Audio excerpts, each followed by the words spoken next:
मैं ससुर जी के सामने ही कपड़े बदल लेती थी क्योंकि मेरे ससुर देख नहीं सकते थे। मैं अपने ससुर को खुद ही नहलाती, अपने हाथ से खाना खिलाती, उनके कपड़े बदलती, लेकिन कभी कभी ऐसा लगता जैसे वो मुझे घूर रहे हैं। एक दिन मेरे शौहर को ऑफिस के किसी काम से शहर से बाहर जाना पड़ा और एक दिन मैं बिना दुपट्टे के ही ससुर जी के कमरे की झाड़ू लगा रही थी जब ससुर ने मुझे पीछे से, मेरा नाम हसना है, मेरी शादी ऐसे ससुराल में हुई थी जहाँ पर मेरे शौहर और मेरे ससुर के अलावा कोई नहीं रहता था। जब ये रिश्ता मेरे घर पर आया था तो मेरे वालिदैन को बहुत अच्छा लगा था, क्योंकि आजकल कौन नहीं चाहता कि छोटी फैमिली में अपनी बेटी की शादी हो जाए।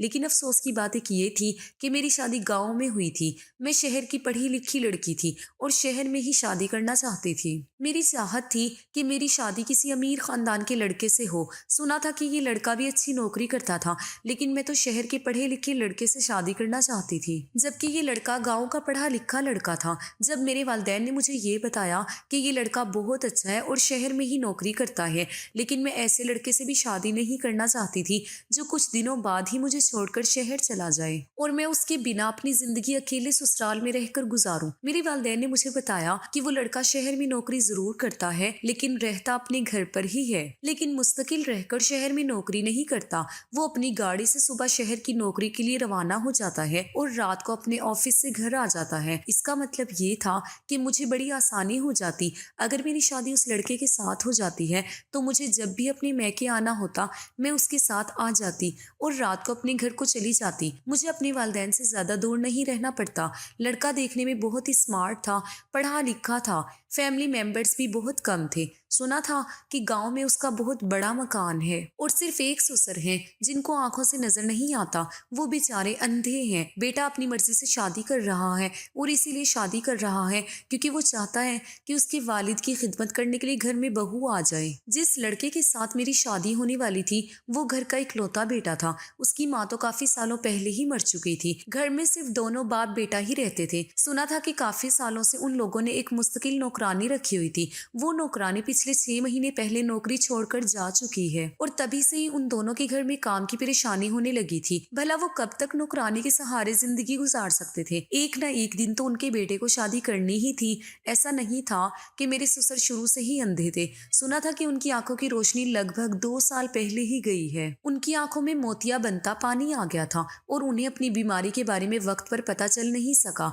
धीरे धीरे उनकी आंखों की रोशनी चली गई और एक दिन ये हुआ कि उनकी आंखों की रोशनी पूरी तरह से जा चुकी थी और उनको दिखाई देना भी बंद हो गया था। ये रिश्ता अच्छा था, मेरे लिए इनकार की भी कोई वजह नहीं थी, इसलिए मेरी शादी बड़े ही सादा तरीके से उस लड़के के साथ हो गई थी। मैं अपने शौहर के साथ रुखसत होकर अपने ससुराल चली आई थी। शादी के पहले दिन गांव की सारी औरतों ने मेरा बहुत अच्छे तरीके से इस्तकबाल किया था। मुझे चारपाई पर बिठाकर सभी लोगों ने गिफ्ट्स दिए थे। मुझे अपने ससुराल के गांव की शादी बहुत अच्छी लगी थी और यहाँ के रस्म रिवाज भी मुझे बहुत पसंद आए थे। यहाँ आने के बाद मैंने अपने ससुर जी को सलाम किया। इसी तरह करते करते काफी दिन गुजर चुके थे। मैं अपने ससुर के सारे काम करती थी, उनके कपड़े भी बदलती थी, पास बैठकर उनकी सारी बातें सुनती थी। वो बहू बहू कहकर मेरे करीब आ जाते थे। मेरे ससुर बहुत अच्छे आदमी थे, उनकी आदत भी बहुत अच्छी थी, लेकिन जब मैं घर का काम करती थी और मेरी नजर अपने ससुर पर जाती तो ऐसा लग रहा होता था जैसे कि वो मुझे घूर रहे हैं। लेकिन फिर भी मुझे एहसास होता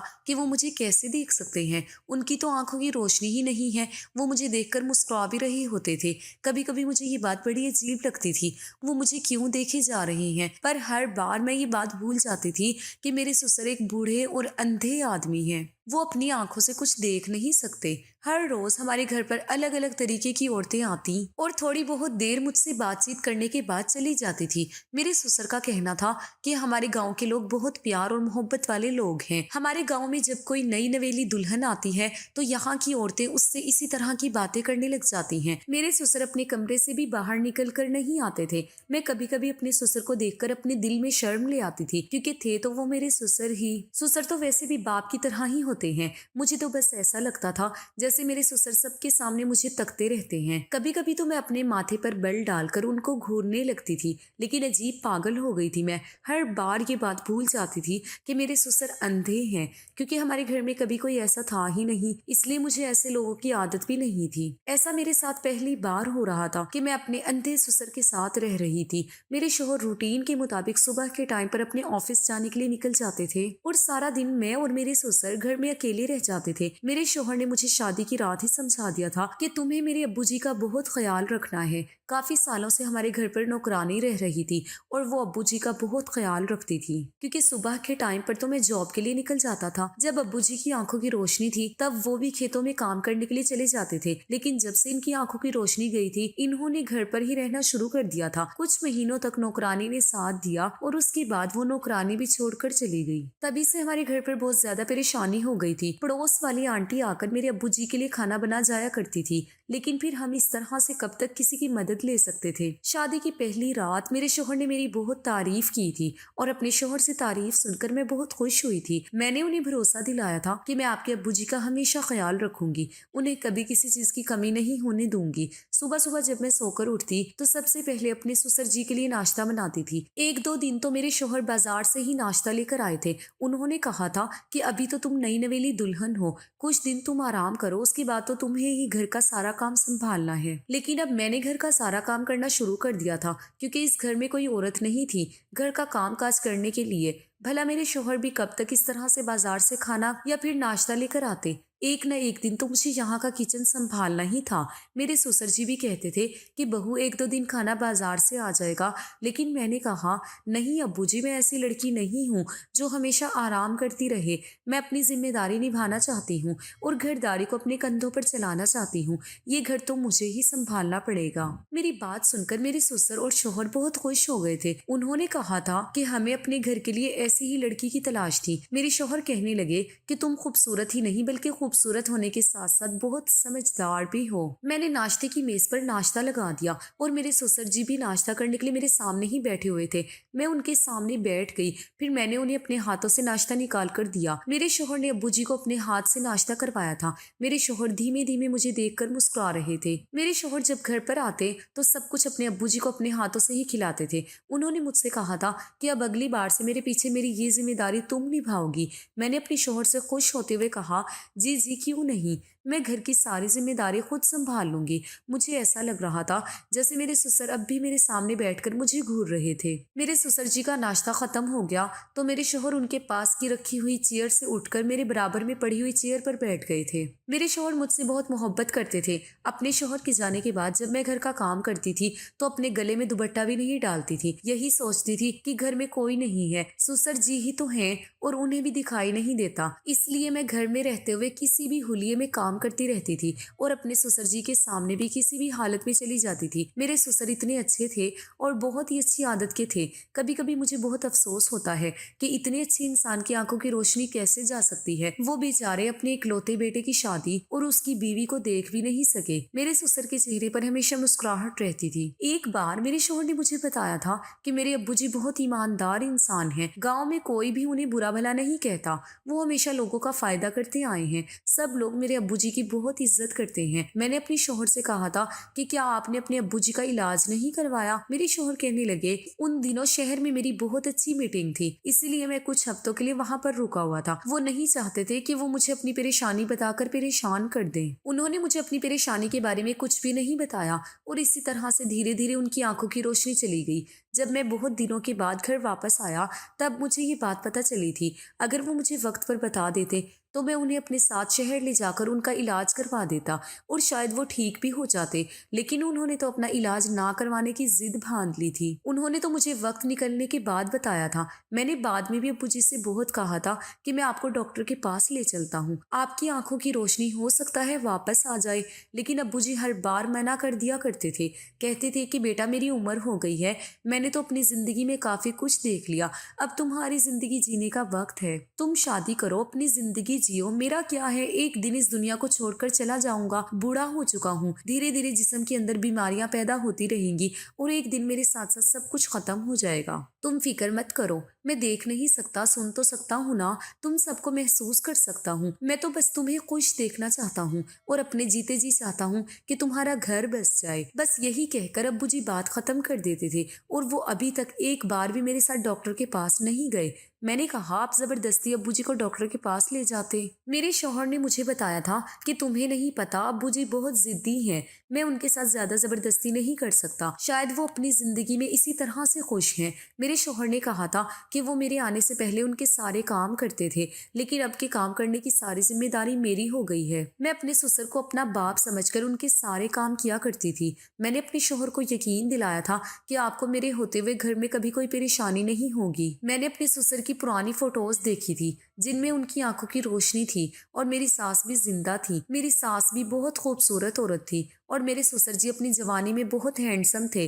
दरअसल मेरी सास मेरे ससुर से डबल कम उम्र की थी। मेरे ससुर बहुत ज्यादा उम्र के थे, फिर भी वो बहुत ज्यादा हैंडसम थे।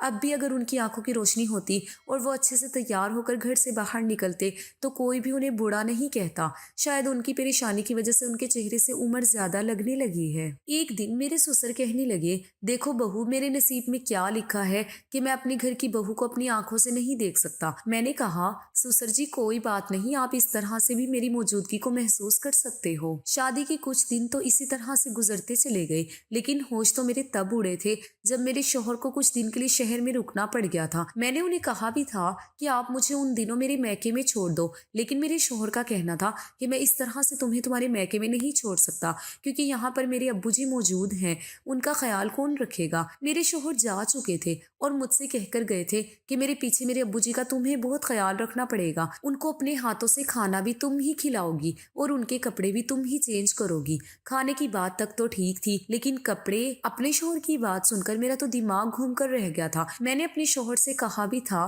कि मुझे कपड़े चीत करने वाली बात तो ठीक नहीं लग रही, मैं कैसे उनके कपड़े चेंज कर सकती हूँ। मेरे शौहर ने कहा था कि तुम्हें तो पता है अब्बू जी को अपनी आंखों से नहीं दिख सकता।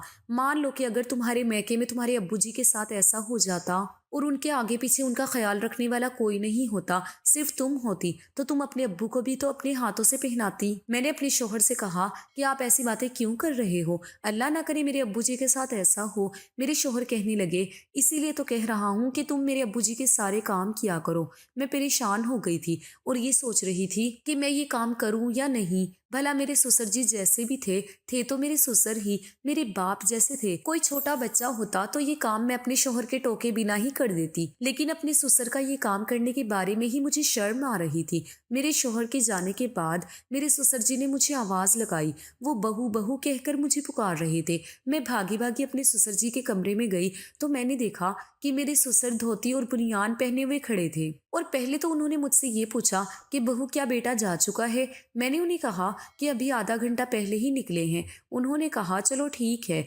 लेकिन तुम मुझे जरा शर्ट उठा दो, ना जाने शर्ट कहाँ पर रखी हुई है। सारे बेड पर मैंने हाथ मारकर देख लिया है, लेकिन समझ नहीं आ रहा कि मेरी शर्ट बेड पर है भी या नहीं। मेरे ससुर जी की शर्ट बेड के किनारे पर लटकी हुई थी। मैंने वो शर्ट उनके हाथ में दे दी। उन्होंने जैसे तैसे अपनी शर्ट को पहन लिया था, लेकिन बटन वो उल्टे सीधे लगा रहे थे। मजबूरन मुझे ही आगे बढ़ना पड़ा। मैंने कहा आप छोड़ दीजिए, मैं बटन बंद कर देती हूँ। मैंने अपने ससुर जी की शर्ट का बटन लगाया तो मेरे ससुर जी मुस्कुरा रहे थे और अचानक उनका हाथ मेरी कमर पर लग गया। मैं उनसे कुछ कह नहीं सकती थी क्योंकि उनको तो पता ही नहीं था कि उनका हाथ कहाँ लग रहा है। जैसे ही उन्हें लगा कि उनका हाथ मेरे ऊपर से टच हो गया, फौरन ही उन्होंने अपना हाथ हटा लिया। शायद उनका हाथ धोखे से टच हो गया था। मैंने उनको शर्ट पहना दी थी। फिर मेरे ससुर ने कहा कि बहू मेरे बाल भी बना दो। मैंने ड्रेसिंग से कंघा लेकर अपने ससुर के बाल भी बना दिए थे। मेरे ससुर कहने लगे कि बहू जरा मुझे अपने हाथ दो। मैंने कहा कि क्यों अब्बू जी क्या हुआ, तो वो कहने लगे दो तो जरा। मैंने डरते डरते उन्हें अपने हाथ पकड़ा दिए थे। मैं ये सोच रही थी कि वो क्यों मेरे हाथ पकड़ना चाहते हैं। उन्होंने मेरे दोनों हाथ अपने हाथों में थाम लिए और कहने लगे कि तुम्हारा बहुत बहुत शुक्रिया, तुमने हमारे घर को बहुत अच्छी तरह से संभाल रखा है। तुम्हारी जगह अगर कोई और औरत होती तो शायद कभी ना संभाल पाती। मेरे ससुर जी ने मेरे हाथों को बड़ी मजबूती के साथ अपने हाथों में जकड़ लिया था। मैं उनके हाथों से अपने हाथ को छुड़ाने की कोशिश कर रही थी, लेकिन उन्होंने कहा कि बहू अभी यहीं पर ही रहो, इतनी जल्दी जाने की क्या जरूरत है। मैं तुम्हारा शुक्रिया अदा करना चाहता हूँ। मैं तुम्हें देख तो नहीं सकता, लेकिन महसूस तो कर सकता हूँ, इसलिए तुम्हारा हाथ पकड़ना चाहता था कि बहू कैसी होती है। अल्लाह ने मुझे कोई बेटी भी नहीं दी। अगर मेरी बेटी होती तो शायद वो भी तुम्हारी तरह मेरी खिदमत नहीं करती। तुम्हें पता है, जब मेरी बीवी की मौत हुई थी तब मुझे उसकी मौत का बड़ा अफसोस हुआ था, क्योंकि वो मेरी हमसफ़र थी और हमारे घर की इकलौती औरत थी। मेरे बेटे को और मुझे छोड़कर इस दुनिया से चली गई थी। दोनों को बहुत अच्छी तरह से संभालती थी, लेकिन उसके बाद सारी जिम्मेदारी अकेले मेरे बेटों के कंधे पर आ गई। और शादी के बाद तुमने भी कुछ दिन अच्छी तरह नहीं गुजारे, क्योंकि मेरा सारा बोझ तुम पर पड़ गया। वो बड़े अफसोस के साथ ये सब कुछ कह रहे थे। मैंने कहा, आप किसी पर भी बोझ नहीं हो और मुझ पर तो बिल्कुल भी नहीं हो। मैं आपकी बेटी की तरह हूँ, आप मुझे अपनी बेटी ही समझो। मेरी बात सुनकर वो मुस्कुराने लगे थे। कहने लगे, तुम बहुत अच्छी हो और मेरा कितना ख्याल रखती हो। लेकिन अभी भी उन्होंने मेरा हाथ बड़ी मजबूती के साथ पकड़ा हुआ था। मैंने उनसे कहा, अब्बू जी मेरा हाथ छोड़ दीजिए, मुझे किचन में जाकर खाना बनाना है। मेरे ससुर ने मेरा हाथ छोड़ दिया था और मैं फौरन ही किचन में चली आई थी। जैसे जैसे वक्त गुजरता गया, मेरे ससुर की हरकतें कुछ अजीब सी होने लगी थी। 2 महीने गुजर गए थे। उन्होंने कहा था कि जब ऑफिस में काम का सीजन आता है तो उन्हें इसी तरह दिन रात मेहनत करनी पड़ती है और वहीं पर रहकर दिन गुजारने पड़ते हैं। और उधर मेरे ससुर जी मेरे साथ बहुत ज़्यादा फ्री होने लगे थे। अब तो वो मुझे आवाज़ लगाकर कहते कि मुझे शर्ट पहना दो, शर्ट के बटन मुझसे ठीक से बंद नहीं होते। कभी कहते कि मेरे सर में मालिश कर दो और मेरी टांगें दबा दो। और वो कभी मुझसे अपने सर में तेल लगवाते थे। छोटे मोटे काम तो वो खुद भी कर सकते थे। शादी से पहले मुझे लगा था कि मेरे ससुराल में सिर्फ मेरे शौहर और मेरे ससुर हैं, तो मुझे घर में कोई काम ही नहीं करना होगा। लेकिन मैं तो अपने ससुर जी की वजह से गिन चक्कर सी बनकर रह गई थी। सारा दिन बस मुझे काम ही काम होते थे। मुझे आराम करने का मौका ही नहीं मिलता था, क्योंकि मेरे ससुर जी के बहुत सारे काम होते थे। वो बहाने बहाने से मुझे आवाज लगाकर अपने काम निकलवाते रहते थे। मैं मौका देखकर आराम करने के लिए अपने कमरे में ही गई थी। तभी अचानक मेरे ससुर जी के चिल्लाने की आवाज आने लगी। वो बहू बहू चिल्ला रहे थे। मैं बाहर की तरफ दौड़ती हुई उनके कमरे में गई तो मैंने देखा कि वो अपने हाथ में मोबाइल पकड़कर जोर जोर से हंस रहे थे। जब मैं उनके कमरे में गई और मैंने कहा कि बताइए क्या काम है, तो वो जोर जोर से हंसने लगे और कहने लगे कि आओ बहू मेरे पास आकर बैठो, देखो मोबाइल पर कितने अच्छे जोक्स आ रहे हैं। मेरे ससुर को कभी कभी मैं मोबाइल पर जोक्स लगाकर दे दिया करती थी और वो जोक सुनकर जोर जोर से हंसते रहते थे। मैंने उनसे कहा, आप सुन रहे हो, आप ही सुनते रहो, मैं अपने कमरे में आराम करने के लिए जा रही हूँ। मेरे ससुर जी ने कहा, बहू आराम तो होता ही रहेगा, यहाँ मेरे ही बेड पर लेट जाओ, आराम भी करते रहना और जोक्स भी सुनती रहना। अपने ससुर जी की बात सुनकर मैं हैरान रह गई थी कि वो मुझे अपने बिस्तर पर लेटने की बात कह रहे थे। मैं उनके बिस्तर पर जाकर बैठ गई और उनसे कहा कि मैं सारा दिन घर के काम करती रहती हूँ और अब भी 10-5 मिनट आराम करने के बाद मुझे किचन में जाकर खाना बनाना है। मैं क्या काम करूँ? सारे काम छोड़कर क्या मैं आपके साथ यहाँ बैठकर जोक सुनूं? मैंने ये बात बड़े कड़क लफ्जों में कही थी ताकि मेरे ससुर को एहसास हो जाए कि मुझ पर कितनी जिम्मेदारियां हैं। वो मेरी बात सुनकर हंसने लगे और कहने लगे कि मेरे पास बैठो और मेरे साथ जोक सुनोगी तो तुम्हारी तबीयत भी ठीक हो जाएगी और तुम एक्टिव भी रहा करोगी। काम क्या है, काम छोड़ दो, काम तो सारी जिंदगी के ही हैं, काम तो कभी खत्म ही नहीं होते। मैं अपने ससुर जी के बिस्तर पर जाकर बैठ गई। मैंने कहा कि अच्छा चलो ठीक है, आप मुझे बताइए कि अगर आपको भूख लगेगी तो आप क्या खाओगे? वो हंसकर कहने लगे, तुम मेरे करीब बैठ जाना, मेरे लिए यही बहुत है। मैं उठकर खड़ी हो गई। मैंने कहा, खबरदार जो अब आपने मुझे आवाज लगाकर बेवकूफ बनाने की कोशिश की। मेरे ससुर जी अब भी हंस रहे थे। मैं फौरन अपने कमरे में चली गई और जाकर लेट गई। मैं काम करते करते बहुत थक जाती थी, इसीलिए मेरा रवैया बहुत ज्यादा चिड़चिड़ा सा होने लगा था। अपने मैके में मैंने इतना ज्यादा भी काम नहीं किया था, लेकिन यहाँ तो हद से ज्यादा काम बढ़ गया था। मेरे ससुर घर का खाना ही खाते थे, कभी बाजार का खाना नहीं खाते थे। मेरे शोहर का कहना था कि हमेशा मेरे अब्बू जी को घर का बना हुआ ताजा खाना ही खिलाना, बाहर का खाना मत खिलाना वरना उनका पेट खराब हो जाएगा। थोड़ी देर आराम करने के बाद मैं किचन में चली गई। किचन में जाने के बाद मैंने खाना बनाया और जब किचन से बाहर निकली तो मैंने देखा कि घर गंदा पड़ा हुआ है। फिर मैंने सफाई की और फिर सोचा कि शाम का टाइम है, एक बार फिर से ससुर जी के कमरे की सफाई कर देती हूँ। गर्मी बहुत ज्यादा हो रही थी, इसीलिए मैंने दुपट्टा नहीं पहना हुआ था और मैं वैसे भी ज्यादातर घर में दुपट्टा नहीं लेती थी। मेरे ससुर जी अपने कमरे में ही चेयर पर बैठे हुए थे, उनके कमरे की झाड़ू लगा रही थी। वो बहुत खामोश बैठे हुए थे और मैं अपने काम में मसरूफ थी। अगले ही पल जैसे ही मैं पलटी, ये देखकर मैं हैरान रह गई थी कि मेरे ससुर मेरे पीछे ही खड़े थे। मैं उन्हें देखकर घबरा गई थी। मैंने कहा कि आपको किसी चीज की जरूरत है क्या? उन्होंने कहा, नहीं बहू, मुझे किसी चीज की जरूरत नहीं है, बस मैं ये महसूस कर रहा था कि कमरे के अंदर तुम ही हो या कोई और है। आप ये कैसी बातें कर रही हैं? भला इस घर में मेरे और आपके अलावा कोई भी नहीं रहता। उन्होंने कहा, चलो कोई बात नहीं। ये कहकर वो अपने बिस्तर पर बैठ गए थे और उनकी आंखों को देखकर मुझे बहुत डर लग रहा था। उनकी आंखें देखकर ऐसा लग रहा था जैसे उनकी नज़र मुझ पर ही है। मुझे शर्म भी आ रही थी क्योंकि मैंने दुपट्टा नहीं पहना हुआ था। मैं अपने ससुर का अपने हाथों से ही खाना बनाती थी। रात के टाइम पर मैं उनको खाना खिलाने के लिए उनके कमरे में चली गई और उन्हें अपने हाथ से खाना खिला रही थी। मैंने महसूस किया कि मेरे ससुर मेरे हाथ से खाना खाते हुए बहुत ज्यादा खुश होते थे और किसी न किसी बात पर वो मेरा हाथ भी मजबूती से पकड़ लेते थे और बस मेरी तारीफ ही करते रहते थे। कहते थे कि तुम्हारे हाथ का बना हुआ खाना बहुत मजेदार होता है। मुझे लगता है कि तुम भी इतनी ही ज्यादा खूबसूरत होगी। अब धीरे धीरे मुझे अपने ससुर की हरकतें बहुत अजीब लगने लगी थी। मुझे अपने ससुर से अब उलझन सी होने लगी थी। वो किसी न किसी बहाने से मेरे जिस्म पर कहीं भी हाथ मार देते थे और मुझे टच करने की कोशिश में लगे रहते थे। मैं समझना चाह रही थी कि वो क्या करना चाहते हैं। मैं अपने ससुर की तरफ से अब बहुत ज्यादा परेशान रहने लगी थी। अपने शोहर को अगर उनकी हरकतों के बारे में बताती भी तो किस तरह से बताती, क्योंकि मुझे यकीन था कि वो देख नहीं सकते। इसीलिए मेरे शोहर मेरी किसी भी बात पर यकीन नहीं करेंगे। मैं यही सब सोच रही थी और रात के 8 बजे तक अपने कमरे में सो गई थी। मेरे कमरे का दरवाजा खुला ही रहता था। मैं बहुत गहरी नींद में सो रही थी पर अचानक घबराकर मेरी आंख खुल गई क्योंकि मुझे महसूस हुआ जैसे कोई मेरे पैरों पर गुदगुदी कर रहा है। जैसे ही मैंने अपने पैरों की तरफ देखा तो ये देखकर मेरे पैरों तले से जमीन निकल गई थी कि ये कोई और नहीं बल्कि मेरे ससुर ही हैं। मैंने जल्दी से अपने गले में दुपट्टा डाल लिया और अपने ससुर से कहा कि बताइए आपको कोई काम है क्या। मेरे ससुर ने जल्दी से मेरा हाथ पकड़ लिया और कहने लगे, मैं कोई अंधा नहीं हूँ, मैं सब कुछ देख सकता हूँ। ये सुनकर तो मैं और भी ज्यादा हैरान हो गई थी कि आखिर वो क्या कह रहे हैं, लेकिन उनके चेहरे की शातिर वाली मुस्कुराहट देखकर मुझे डर लगने लगा था और मैं बहुत परेशान भी हो गई थी। मैंने कहा, आप ये सब कुछ क्या कह रहे हो? मेरे ससुर कहने लगे, हाँ मैं सब कुछ सच सच कह रहा हूँ। मेरे ससुर ने जल्दी से मुझे आकर मजबूती से दबोच लिया। मैं खुद को छुड़ाने की बहुत कोशिश कर रही थी लेकिन वो मेरी कोई बात सुन ही नहीं रहे थे। मैं चिल्लाने की भी कोशिश कर रही थी। उन्होंने मेरे मुंह पर हाथ रख लिया और फिर उसके बाद वो हुआ जो मेरे साथ नहीं होना चाहिए था।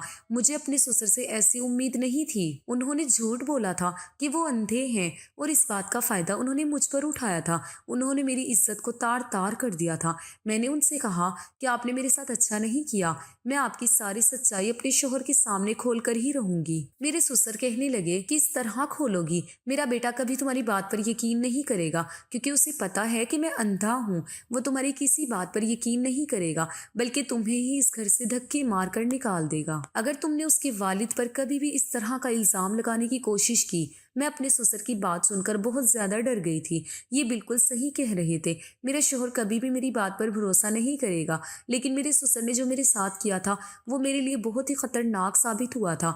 मैं बिल्कुल लाचार हो गई थी और जमीन पर बैठकर जोर जोर से रो रही थी। मेरे ससुर कहने लगे, मेरी नजर तुम पर पहले दिन से ही है क्योंकि तुम बहुत ज्यादा खूबसूरत हो। मैंने उनसे कहा, आपने मेरे साथ ये सब कुछ क्यों किया? उन्होंने बताया कि मैं बहुत मेहनत मजदूरी करके अपने बेटे को पाल रहा था, लेकिन जब से वो शहर गया था उसने मुझ पर ध्यान देना ही बंद कर दिया था। फिर मैंने प्लान बनाया कि अपने बेटे का ध्यान अपनी तरफ करने के लिए मुझे अंधा बनना पड़ेगा। इसीलिए मैंने अपने बेटे से झूठ बोल दिया। इस झूठ का असर ये हुआ कि मेरे बेटे का पूरा ध्यान मुझ पर ही रहने लगा। फिर उसने शादी की और वो तुम्हें घर पर लेकर आ गया। तुम्हें तो देखते ही मेरी नीयत तुम पर खराब हो गई थी और मेरा बेटा यही समझता रहा कि मैं अंधा हूँ और तुमने भी इस बात पर यकीन कर लिया कि तुम्हारा ससुर अंधा है। मुझे तो ये बात पता है कि मेरा बेटा हर तीसरे चौथे महीने 1 या 2 महीने के लिए अपने ऑफिस में ही रुक जाता है। मैं इस बात का मौका ढूंढ रहा था कि कब वो जाए और कब मैं तुम्हारा फायदा उठाऊंगा। मैं बड़ी लाचार और बेबस होकर ये सब कुछ सुनकर बहुत रो रही थी, लेकिन शायद मेरी किस्मत बहुत अच्छी थी। जब मेरे ससुर ने मुझे अपनी कहानी बतानी शुरू की थी तभी मेरे शौहर दरवाजे पर खड़े होकर उनकी सारी बातें सुन रहे थे। अल्लाह ने मेरा बहुत बहुत साथ दिया था। मुझे अपने शौहर को कुछ भी बताने की जरूरत नहीं पड़ी। उन्होंने खुद ही अपने कानों से अपने अब्बू जी की सारी बातें सुन ली थी। दरअसल 26 जून को मेरा बर्थडे होता है। मेरे शौहर को ये बात पता थी कि मेरा बर्थडे आने वाला है, इसलिए मेरे शौहर मुझे सरप्राइज देना चाहते थे। 25 तारीख की रात को ही शहर से घर आने के लिए निकल गए थे क्योंकि वो मुझे सरप्राइज देना चाहते थे। और जब वो घर पर आए तो उन्होंने दरवाजा खुला हुआ देखा। उन्होंने अपने अब्बू की सारी बातें सुन ली थी। ये सब देखकर मेरे शौहर ने उन्हें बहुत मारा था। उनसे सारे रिश्ते नाते खत्म कर करके वो मुझे अपने साथ शहर ले गए थे। मेरे शोहर ने मुझसे अपने अब्बू जी की तरफ से बहुत माफिया मांगी थी। अब मैं अपने शोहर के साथ शहर में ही रहती हूँ। दोस्तों, उम्मीद करती हूँ आपको हमारी कहानी पसंद आई होगी। कहानी पसंद आई है तो वीडियो को लाइक करें, चैनल पर नए हैं तो चैनल को सब्सक्राइब करें और हाँ, नोटिफिकेशन बेल को जरूर दबाएं ताकि अगली अपडेट सबसे पहले आपको मिले।